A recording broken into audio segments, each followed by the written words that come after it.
बेलपत्र का एक पत्ता, मात्र केवल एक बेलपत्र का पत्ता हमारे जीवन में सुख प्रकट कर देता। कर शुगर की जांच करना, शुगर कितनी भी हाई जा रही होगी, बेलपत्री के नीचे का गोखुर टूटा हुआ अशोक सुंदरी पर चढ़ाकर खाकर 5 से 7 मिनट मुंह में रख लीजिए और उसके बाद शुगर की जांच कर लीजिए, शुगर लेवल में मिलना प्रारंभ हो जाएगा। बेलपत्री के नीचे की जो डंडी होती है, ये 2 पत्ती से लेकर नीचे का जो भाग होता है, ये स्कंद पुराण कहती है, इसमें 64 योगनियां और मेरी माता पार्वती का संपूर्ण जितनी शक्तियां हैं वो सारी शक्तियां इस डंडी के अंदर विराजमान होती हैं। इस डंडी के पीछे एक गोखरू होता है जिसको माताएं तोड़ देती हैं। वो जो टूटा हुआ गोखरू रहता है उसमें भगवान शंकर के प्रत्येक गण का भाव रहता है। इनका काम क्या रहता है, जब शरीर में किसी व्यक्ति के जीवन में जब दुख तकलीफ या रोग बढ़ता है तो वो गोखरू जो नीचे का रहता है, वो टूटा हुआ गोखरू अशोक सुंदरी वाली जगह पर चढ़ाकर हफ्ते में 2 बार उसको चबा चबा कर अगर खा लिया जाए तो डायलिसिस की जरूरत नहीं पड़ती, डायलिसिस छूट जाता है, लीवर और किडनी काम करना प्रारंभ कर देते। दिन अगर बेलपत्र खाओगे शंकर जी के मंदिर की तो मुख में जीवान छार छार हो जाती है। बोलो सही है कि गलत है? प्रतिदिन बेलपत्र खाओगे शंकर मंदिर की तो मुख में कई बार छाले भी पड़ जाते हैं। सत्य है कि गलत है? शिव महापुराण की कथा कहती है अति सर्वस्व वर्जते। आपको अगर बेलपत्र खाना है, हफ्ते में 2 खाओ, हफ्ते में 3 खाओ। मुंह में अगर छार छार हो रहा है, छाले पड़ रहे हैं, तो बेलपत्र को, शिवजी की चढ़ी हुई बेलपत्र को सुखाकर चूरा बनाकर इतनी सी चुटकी भर खा लिए, पानी पी लिया। लीवर गड़बड़ हो गया है, डायलिसिस चल रहा है, किडनी गड़बड़ हो गई है, डॉक्टर बोल रहा है कि डायलिसिस करवाना पड़ेगा, तो बेलपत्री के पीछे की जो डांट होती है जिसको आप लोग तोड़ के फेंक देते हैं, वो बेलपत्री के पीछे की जो डांट है, ये ब्रह्मा विष्णु महेश, समझ में आ रहा है आप लोगों को?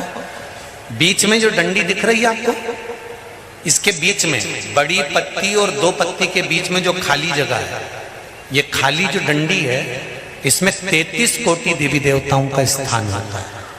किसका स्थान है? 33 कोटि देवी देवताओं का। इसलिए बेलपत्र चढ़ाते समय बेलपत्र को, बड़े भाग्यशाली हैं मां अहिल्या की नगरी के निवासी, जो श्रावण के महीने में देवाधिदेव महादेव की पावन कथा श्रवण करने का सौभाग्य प्राप्त हुआ। बहुत दूर दूर से आप सभी लोग कथा को श्रवण करने के लिए आए हैं और अगर 2 बजे कथा प्रारंभ हो रही है तो सुबह 8-9 बजे से आप लोग जगह संभाल कर बैठे होंगे, ये निश्चित है।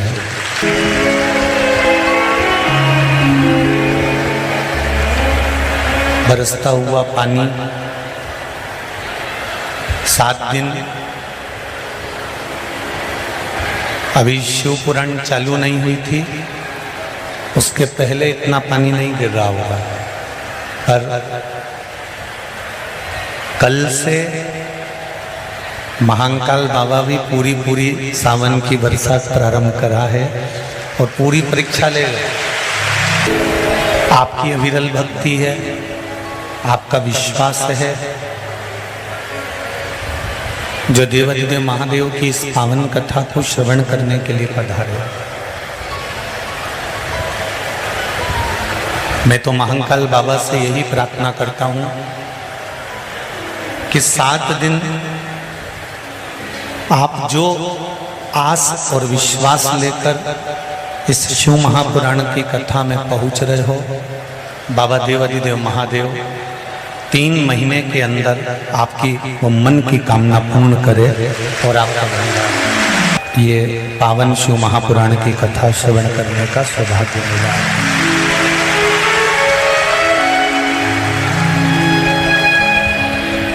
लक्ष्य संपन्न शिव पुराण की कथा को सावन महीने में श्रवण कर रहा है, जिसने जिंदगी भर कोई अच्छा कार्य नहीं करा, पर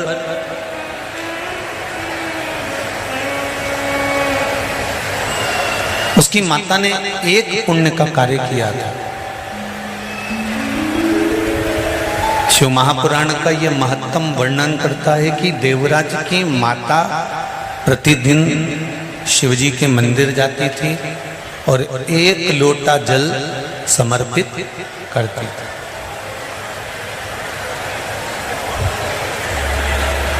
जब पांडवों ने यज्ञ करा, उस यज्ञ में एक घंटा लगाया गया।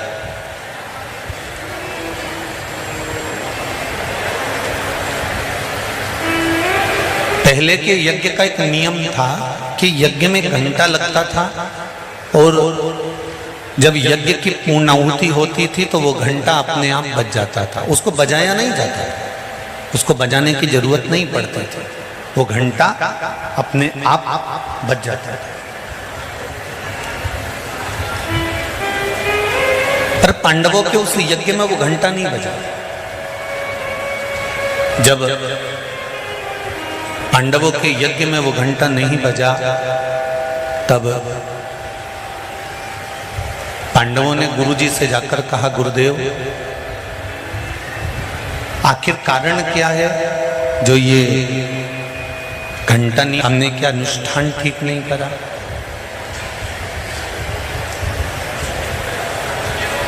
कभी कभी ऐसा हो जाता है।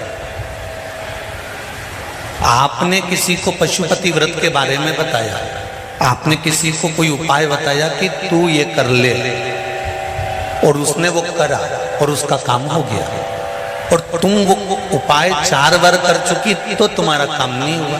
कभी कभी होता है ऐसा, ऐसा नहीं है कि नहीं होता। उसका कारण क्या होता है? मन में विश्वास की जागरूकता, विश्वास की प्रबलता। जिसको आपने बताया उसने आपकी वाणी पर विश्वास कर लिया और विश्वास करने के बाद उसने वो उपाय कर लिया। पर हो सकता है हम मंदिर जा रहे हों, हम देवालय जा रहे हों, हम नर्मदा जी के घाट जा रहे हों, हम प्रयागराज जा रहे हों, हम भगवान के मंदिर पहुंच रहे हों, उसके बाद भी हमारे भीतर इतना विश्वास जागृत नहीं हुआ। हमारा विश्वास, हमारी दृढ़ता, हमारा भरोसा प्रबल होना चाहिए।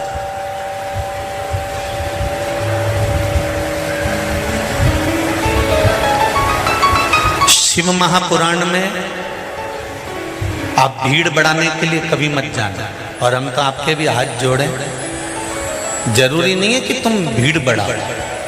शिव महापुराण की कथा में जितनी देर तुम बैठो उतनी देर तुम ये विश्वास मानकर बैठना कि मैं बैठी हूं बाबा के चरणों में, तो ये मेरा विश्वास है कि शंकर भी मेरे कार्य सिद्ध करने के लिए मेरे घर तक पहुंचे।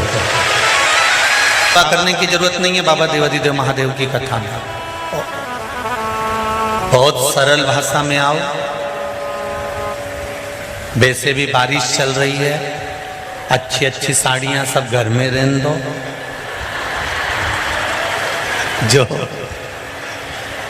पानी में बेकार हो भी जाए नहीं, बस ऐसी ही पहन के आ जाना, ठीक है? क्यों? शंकर भगवान कहते हैं मेरे पास में दिखावे की जरूरत नहीं है। अगर तुझे आना है तो विश्वास लेकर आना, और जैसी है ना ये भगवान में नहीं हो, कुंवार में नहीं हो, कार्तिक में नहीं हो, पर सावन में इतना पानी क्यों गिरता है? शंकर भगवान कहते हैं कि सावन में पानी इसलिए, और तुम देखना सावन में शादी ब्याह भी नहीं होते हैं क्या? क्योंकि दुल्हन ब्यूटी पार्लर से आए और पानी गिर जाए तो जैसी थी वैसी की वैसी हो जाए। तो शादी ब्याह भी सावन में। भगवान शंकर कहते हैं कि सावन में मैं इतना पानी इसलिए गिराता हूं कि तेरे भीतर जो विश्वास है, तेरे भीतर जो भक्ति है, वो सम्मुख है। तू जैसा है वैसा ही है, उसमें कुछ बदलने की जरूरत नहीं। आप पहन लें और शंकर जी के बहुत बड़े भगत बन के बैठ जाएं तो भगवान शंकर कहते हैं ऐसे भगत बनने से कुछ नहीं होगा।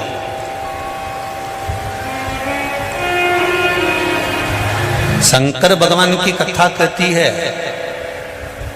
तू तेरे घर से निकल कर आ, विश्वास लेकर चल, एक लोटा जल तेरे घर से जब तू लेकर चले तो ये विश्वास लेकर चलना कि मेरे घर की पूरी टेंशन, पूरी चिंता, पूरी समस्या, पूरा दुख मैं बाबा को समर्पित करने के लिए जा रही हूं, उसका है तो उसको देने के लिए जा रही हूं।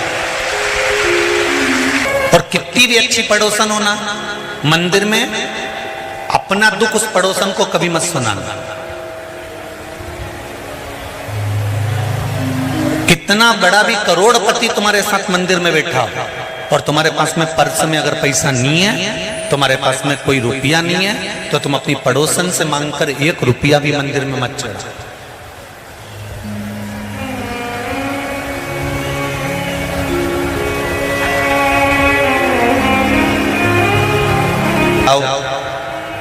और पड़ोसन से 10 रुपए मांगकर आरती में चढ़ाओ या भगवान की गुल्लक में चढ़ाओ या भगवान के चरणों में चढ़ाओ तो भगवान को बुरा लगता है। बोलो सही है कि गलत है? सास तुम्हारे साथ है और तुम पड़ोसन से कह रहे हो काकी जी अचार कैसे डालते हैं, तो सास को बुरा नहीं लगेगा कि मैं घर में बैठी हूं तो मुझसे तो पूछ कि अचार कैसे डालते हैं? मेरे हाथ का अचार तो पूरे मोहल्ले के लोग खाते हैं और तू पड़ोसन से पूछ रही, तो ये सास का अपमान है। भगवान के मंदिर में बैठकर अगर पड़ोसन से मांग कर हम भगवान को 1 रुपए भी देते हैं तो इसमें भगवान का अपमान होता है। हमें क्या करना चाहिए? पड़ोसन से मांगने की जगह भोलेनाथ जी से कहना चाहिए कि तू मेरी झोली इतनी भरना कि मैं दोनों हाथों से तेरे मंदिर में देकर चल।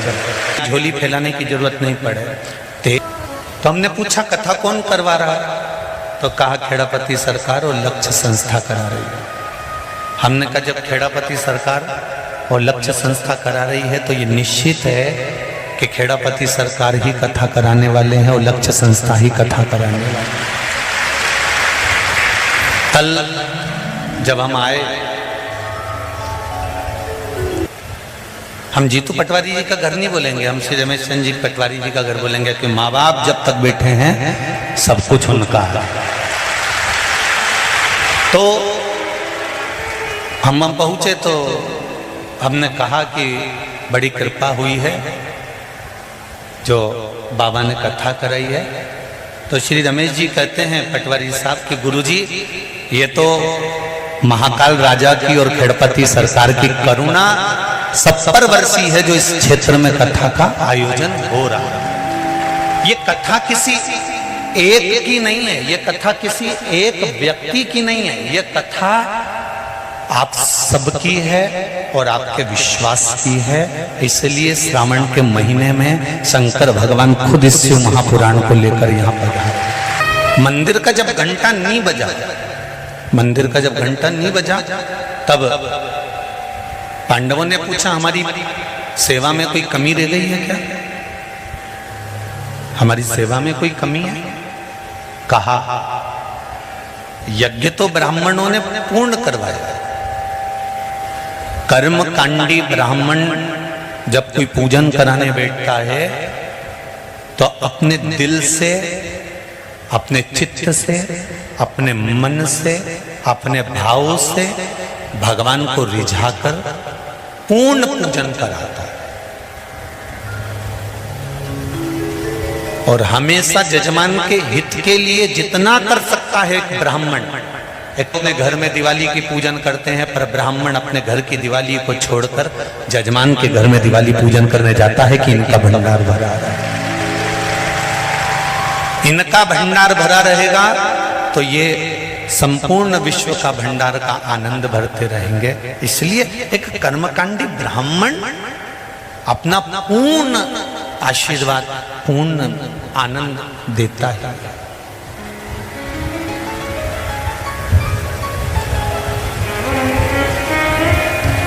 महाराज जब घंटा नहीं बजा, ब्राह्मणों ने कहा कि हमने यज्ञ पूरा करवा दिया, हमने यज्ञ अच्छा करवा दिया, पर दो तरह का यज्ञ होता है।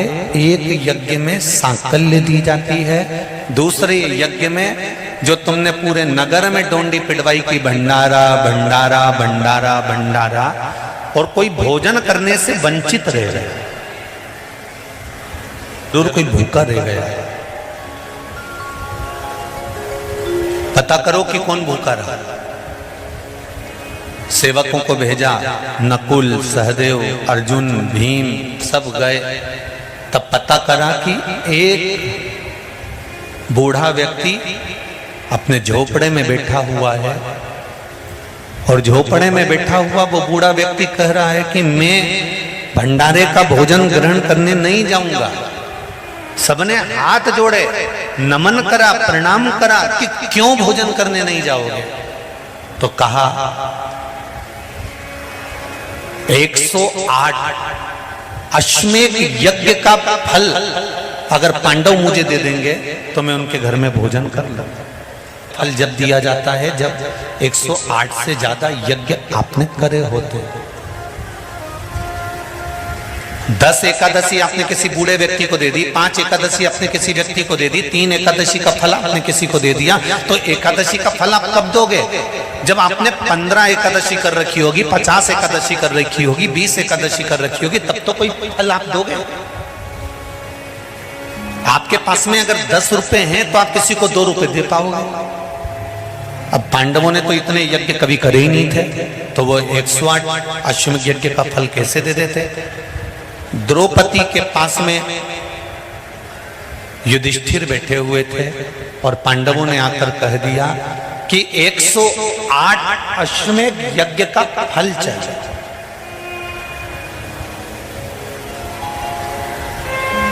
एक 108 अश्वमेध यज्ञ का यदि फल मिलेगा तब वो बूढ़ा व्यक्ति भोजन करने के लिए आया। कहा, द्रौपदी बोली हमने तो इतने यज्ञ नहीं करे, पर चलो मैं उस संत को मनाने के लिए चलती। द्रौपदी के लिए पादुका लाई गई। द्रौपदी ने पादुका नहीं, ने रथ पर नहीं बैठी, पैदल द्रौपदी उस संत के दरवाजे पर पहुंची और बाबा से कहा, बाबा आप हमारे यहाँ चलकर भोजन करिए।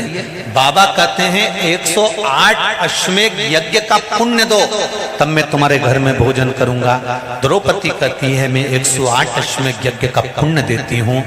बाबा ने कहा, द्रौपदी तेरे पतियों ने तो इतने यज्ञ नहीं करे, तूने इतने यज्ञ कब कर लिए हैं? जितने कदम चलकर हम भगवान के मंदिर पहुंचते हैं, जितने कदम चलकर हम संत के दरवाजे पहुंचते हैं, जितने कदम चलकर हम शिव महापुराण की कथा तक पहुंचते हैं, उतने अश्वमेध यज्ञ हम अपनी जिंदगी के कर लेते हैं। उतने अश्वमेध यज्ञ हमने कर, और हमारे अश्वमेध यज्ञ कोई साधारण नहीं है।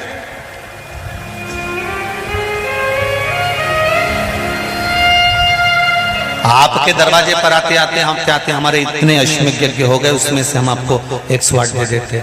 संत ने पुण्य लिया और संत चल दिए भोजन करने के लिए, और मंदिर का घंटा बज गया।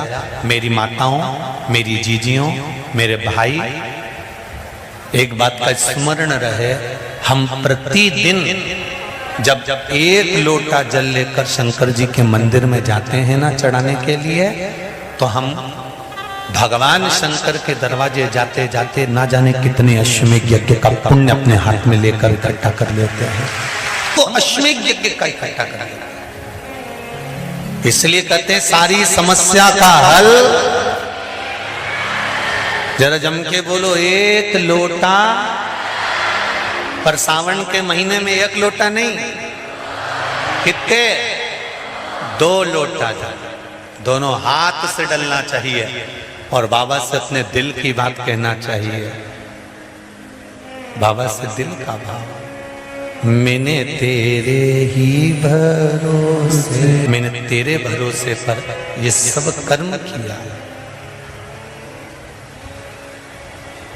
इसलिए कहते हैं जब तक जिंदगी है, जब तक जीवन है, जब तक मनुष्य का शरीर है, भगवान के दरवाजे पर जाते रहो।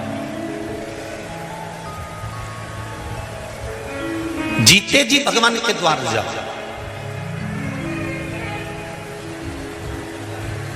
अपन जीते जी अगर भगवान के दरवाजे नहीं जा पाते, उसका दरवाजा तक हमने नहीं देखा, उसकी चौखट तक हमने नहीं देखी, दुनिया के लोगों ने हंसी उड़ा दी। बताओ, मंदिर जाने से कुछ होता? लोटा भर के पानी चढ़ाने से कुछ होता? नहीं होता। तो ये पता, फिर तो पड़ोसी हो। भोलेनाथ जी का गुरु जी, शिव महिमा का मैं क्या बखान करूं गुरुदेव। हमारे भाई का रिश्ता नहीं हो पा रहा था, जहां से भी बात आती थी मना हो जाता, लोग कान भर देते थे।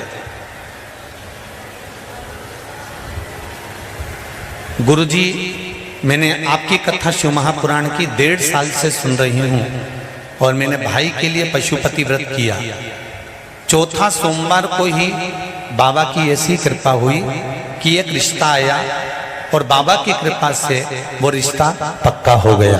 9 फरवरी 2023 की शादी निकल गई है और महादेव के आशीर्वाद से लड़की भी बहुत अच्छी मिली है। सोमवार के अगले ही दिन हम लोग कुबेरेश्वर धाम जाकर बाबा को प्रणाम कर कर आए। गुरुजी, यही व्रत हमने भी अपनी मामी जी को बताया और मामा जी को नौकरी से निकाल दिया था कारणवश, और उन्होंने भी पशुपति व्रत किया। चौथा सोमवार को ही मामा जी को फोन आ गया और नौकरी लग गई। बाबा के बताए हुए 1 लोटा जल से वही पानी हमने घर के सब लोगों को दिया। गुरुजी, मम्मी की शुगर अच्छी हो गई है, पापा का पैर और भाई को हार्ट हृदय में तकलीफ थी, वो भी बाबा की कृपा से सारे ब्लॉकेज हट गए। ये शिव दिल देकर देखो, फिर वो क्या नहीं दे देता है, ये उसके ऊपर। आप दिल तो दो।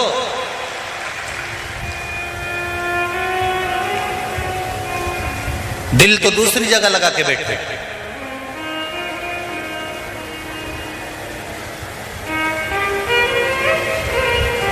संसार के लोगों को दिल दोगे ना तो रात को 8 बजे से लेकर रात को 1 बजे तक बात करना पड़ेगा। बोलो सही है कि गलत है? जब तक नेट खत्म नहीं हो जाए। और परमात्मा को अगर दिल दिया है तो तुलसीदास जी लिखते हैं, आदि में पुनि, एक क्षण भी हमने अगर हमारे भोलेनाथ को दिया है तो निश्चित है मेरा शंभू, मेरा शंकर तुम्हारे दुख की घड़ी में हर पल तुम्हारे सामने खड़ा मिलेगा। देवाधिदेव महादेव की कथा करें महाराज। भक्ति और मुक्ति, ये दोनों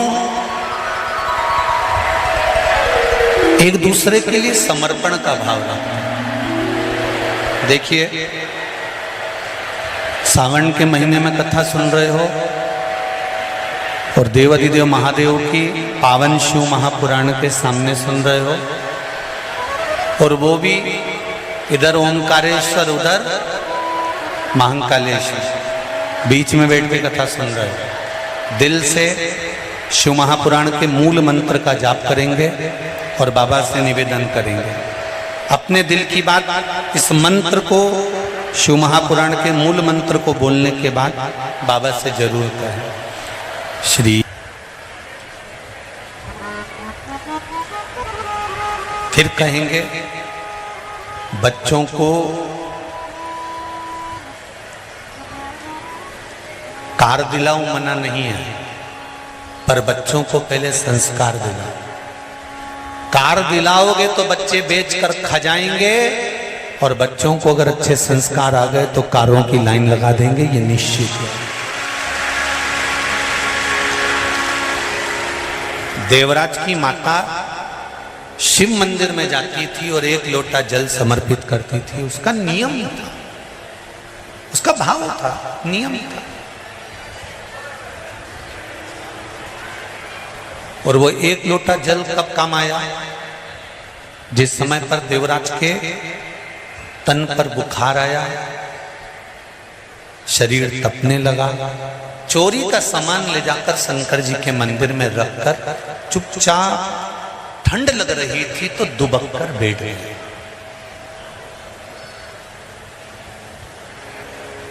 पर शरीर को दुबक कर शिव मंदिर के अंदर बैठ गया। वहां कोई विद्वान ब्राह्मण, मस्तक पर त्रिपुंड लगा हुआ है, कंधे पर जनेऊ पड़ी हुई है, गले में रुद्राक्ष की माला है,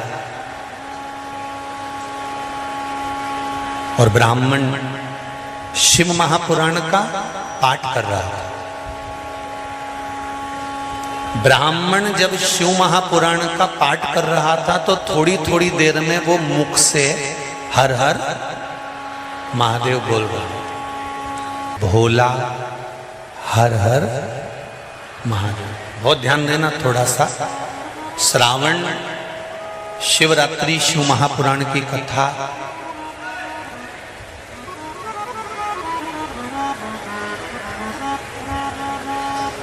खेड़ापति और लक्ष्य सेवा संस्थान द्वारा चल रही है। इसमें आपको 3 चीजों का स्मरण करना है: महादेव, भोला और हर हर महादेव। इन तीनों का उच्चारण कहां कहां पर करना चाहिए वो समझिए जरा। अभी तक जितनी भी आपने शिव पुराण सुनी होगी उसमें हमने ये वर्णन नहीं करा।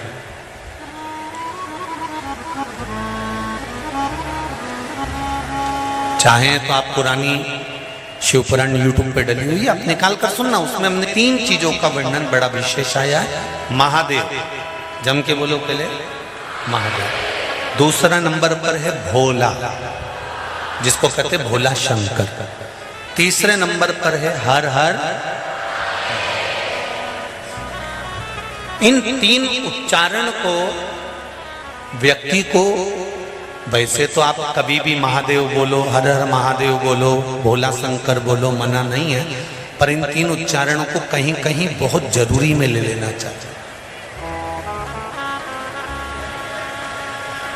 पहला,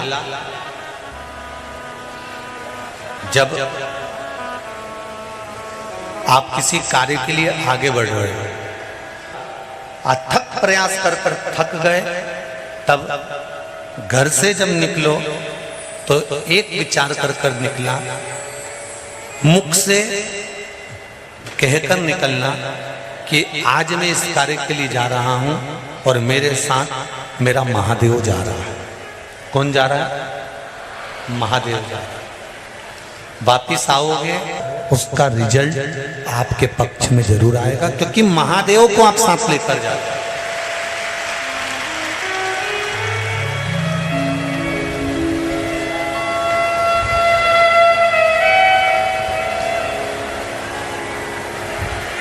अगर हमने किसी की निंदा कर दी है, हमने किसी की निंदा श्रवण कर ली,